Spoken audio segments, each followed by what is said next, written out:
Where did all the serial killers go? They gotta be out there, right?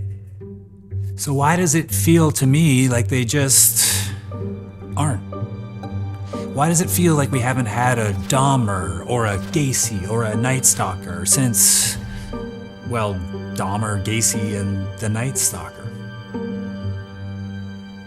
I'm a comic book collector, or at least I was. I'm a Marvel guy. Throughout their 80 plus years of existence, the comics have retrospectively been categorized into various eras. You of course have the Golden Age, Silver Age, the Bronze Age, the Modern Era.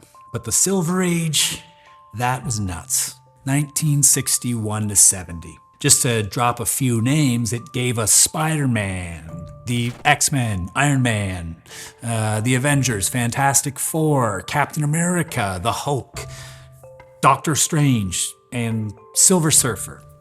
But since then, and especially lately, not so many household names. Yeah, I know, this guy.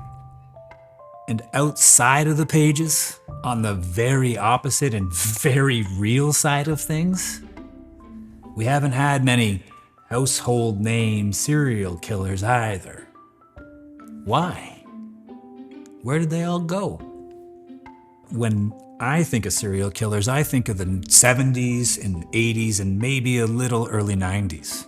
And I'm not alone. And apparently, I'm not wrong. Just look at these graphs. I mean, that's a pretty sharp spike and decline. Most sources cite 1986 or thereabout as the peak of active serial killers. Looking at these graphs, I think it's safe to say our serial killer equivalent of the Marvel Silver Age is this period here. Basically 1970 to 90. So let's have a closer look there. Who are the characters? In no particular order, you've got John Wayne Gacy, the infamous killer clown. David Berkowitz, who terrorized New York City for a summer as the Son of Sam. Edmund Kemper, aka Big Ed the Co-Ed Killer. Theodore Bundy, aka Ted. The Zodiac. Never caught? Whatever, he needs to be here. Henry Lee Lucas. Mostly full of shit with terrible teeth, but needs to be here. Richard Ramirez, aka the Night Stalker. Eileen Wuornos, America's so-called first female serial killer. Dennis Rader, aka BTK. Technically caught in 2005, but was mostly active in the 70s. And Jeffrey Dahmer, the Milwaukee cannibal. Ever heard of him? Wow. I mean, that's a who's who, don't you think? No? Well, why don't we compare that list to some high-profile so-called modern American serial killers, 1990 onwards. Okay, so we got Angel Maturino Resendez, aka the Railway Killer. Mark Goudreau, the Baseline Killer. Anthony Sowell, the Cleveland Strangler. Darren Dion Vaughn. Didn't even get a nickname. Not exactly household names, are they? At least, not in my household. I mean, if they are in yours, okay. I mean, I'm not saying your household is weird. Yes, I am. Sure, I mean, I guess, you've probably heard of Anthony Sowell, the Cleveland Strangler, if you live in Cleveland. I live in Ontario, Canada. I've heard of Bruce MacArthur. That was big news here, but how many of you have heard of Bruce MacArthur? So, what the hell is going on with that Silver Age? That time period. Let's see what we can find. So, according to Wikipedia, yes, I'm using Wikipedia. Don't pretend like you don't, it's fine. Anyway, the Wikipedia article on serial killers says, Look at this. The serial killing phenomenon in the United States was especially prominent from 1970 to 2000, which has been described as the golden age of serial murder. Well, I'm sticking with Silver Age. It fits my Marvel metaphor. So it continues. The cause of the spike in serial killing has been attributed to urbanization, which put people in close proximity and offered anonymity. Urbanization. I gotta say, I don't really buy that. I mean, I'm no expert, and I don't pretend to be. Maybe I do, but I try not to pretend to be. And there's a lot of people a lot smarter than me that have come up with these theories, but yeah, I don't care. Urbanization? Sure, I mean, a contributing factor maybe, but I think there was a much bigger factor at play here. So coming out of the revolution that was the 1960s, a lot of social, shall we say, limitations were lifted. Free love, sex, drugs, rock and roll. People wanted it all, and the media fed it to them. If it bleeds, it leads, baby. Ted Bundy's trial in the late 70s was the first ever televised trial. People ate that shit up. His execution in 1989 was crazy. Look at this footage outside the prison grounds on the day of his execution.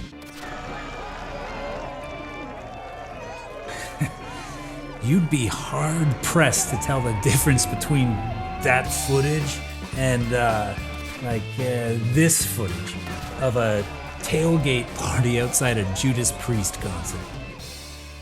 During the height of the Zodiac craze, at one point, the killer demanded to have a spot on a popular live morning show in San Francisco. He called into the live broadcast to speak to a then-renowned psychologist. Here's a clip. I have headache. Right. How long have you had those headaches, Sam? I killed a kid. I want to kill those kids. Turns out, it wasn't Zodiac at all. But hey, their ratings must have fucking rocked. Son of Sam wrote letters that appeared in the New York Times. The crimes were discussed by local media practically every single day. Circulation increased dramatically for the New York Post and the Daily News. Even the foreign media jumped on board, including front-page articles in newspapers in Rome, in the Soviet Union. And who could forget the coverage surrounding Dahmer? I mean, this footage... Authorities also took out a barrel of what they think is acid. Burned into my mind. And I was only like 6 or 7 when that happened. I mean, probably I shouldn't have been seeing that stuff on the news, but pretty sure I did. Because it's burned into there. So tell me, why have I never heard of the guys on the modern list? Hey, it's a real thing. It's happening to Marvel right now, right? Look at the decline of the Marvel Cinematic Universe ever since Endgame. Oversaturation. People are just losing interest. Sure, I mean, they're still trying, but nobody wants to see Kumail Nanjiani on enough steroids to kill a fleet of horses. So can the same thing be said about serial killers? Are we just tired of murder? Well, I could point you at like 2 gazillion true crime podcasts that would punch a lot of holes in that theory, including this one that you're, watching right now. If anything, our fascination is at fever pitch. It's not even on the fringe anymore. It's become basically a joke even, how much people love it. How they put on the most disturbing and graphic murder story you've ever heard to fall asleep to at night. There's a new big budget Netflix special every time I turn around. It used to be that serial killer movies, at least the ones based on real life killers, were all like low budget B movies.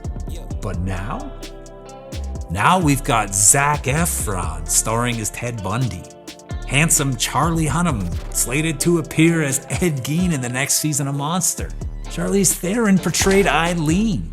Serial killers are big business. But again, by and large, these big documentaries, the big series, the big movies, they're all about serial killers from our Silver Age. Monster, the Jeffrey Dahmer story. Night Stalker, the hunt for a serial killer.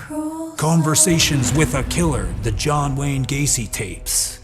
Where's the Netflix series on Angel Maturino Resendez? You probably already forgot the name. I mentioned him earlier, remember? He's one from the modern American serial killers. He killed over 20 people in a pretty gruesome manner. Never heard of him. The guy was literally executed on my birthday in 2006, no joke. And I still haven't heard of him. His rap sheet is just as bad, if not worse, than Ted Bundy's. So why not the same national attention? Well, you know what? Let's stack them side by side for a second here. You notice something? Do you think it could be that Ted Bundy was considered good looking? I mean, it couldn't be that vain, could it? You're very Well, maybe it could. Because look at this guy. This is Wade Wilson. Oh, sorry. I mean, this is Wade Wilson. He fits into our conversation in a few ways, doesn't he? Same name as Deadpool, hence the easy nickname choice by the press. But I swear, I'd be using him as an example no matter what his name was. And I've certainly heard of this modern era serial killer. He's been splashed across the media the past year or so now. Why? He only killed 2 people, and in a far less gruesome manner than Angel. But damn, he sure is a looker, isn't he? And wow, those sexy face tats. Okay, look at this article I found on Newsweek. See where I'm going here?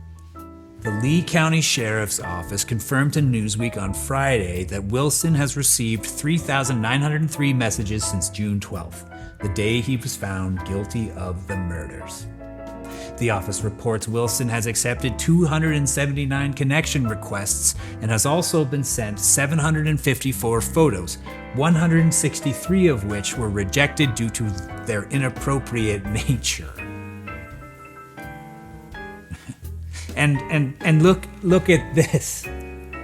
The guy even has an online fan club that started a petition for a lenient sentence. Based on what? That he's hot? What's wrong with the world? The person who created the petition, Dolly here, states, she is strongly against the death penalty. But then down further, she shares this poem that she's written about Wade. You wear a mask of tattoos as your disguise, but I see the pain and sadness in your eyes. It's clear by your beauty that God wanted you to have a beautiful life, filled with joy and the love of a devoted wife. And it goes on from there, but yeah, I think you get the point. So let me ask you again, can it really be this vain? Because if so, what about this guy? This is Rex Heuermann, aka the suspected Long Island killer, another modern area serial killer. I've heard of him. If he's your type, fair enough. No judgment here, but I'd go out on a limb and say he's not what I think most people would consider good looking. So where does that leave us? Why all this attention around Rex? Well, I think that it's because of this. Rex was a family man. This is his family. He was the founder of a Manhattan architecture firm. He didn't have a backstory that seemed to add up to serial killer. I think we find something extra intriguing when the suspect turns out to be like the guy next door. Could be my neighbor. Could be your neighbor. I'm an architectural consultant. I'm a troubleshooter. This seemingly put together family man. Interesting, right? But you look at this Cleveland Strangler guy and he's not much of a looker. No fan club for this guy. You look at his background, horrific, traumatic upbringing, full of terrible, terrible abuse. And you go kind of like, yeah, I mean, murder makes sense. This tracks. So if you're the media, where's the angle, right? Just plain old boring murder, it's not enough. Where's the twist? Where's the M. Night Shyamalan, the oh my God, Bruce Willis was dead the whole time moment? So I'll tell you what, why don't we put it to the test here? Let's go back through our Silver Age serial killers and see if they each have this additional, let's call it the X factor. Okay, Bundy. We already talked about. Law student, put together, handsome. Dennis Rader, aka BTK.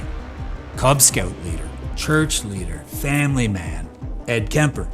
How many giant geniuses do you know that have literally fucked their own mother's severed head? Ramirez.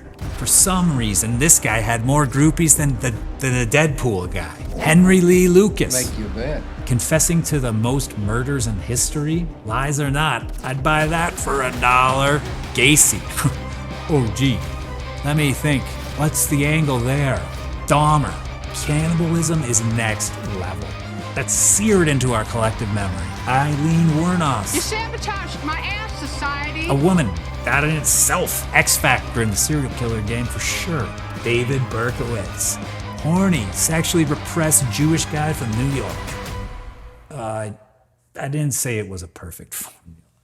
But still, it still doesn't answer the question, does it? Why so many then and not so many now? So what, this X factor? Why not more guys with this X factor now? Maybe it's just too hard now?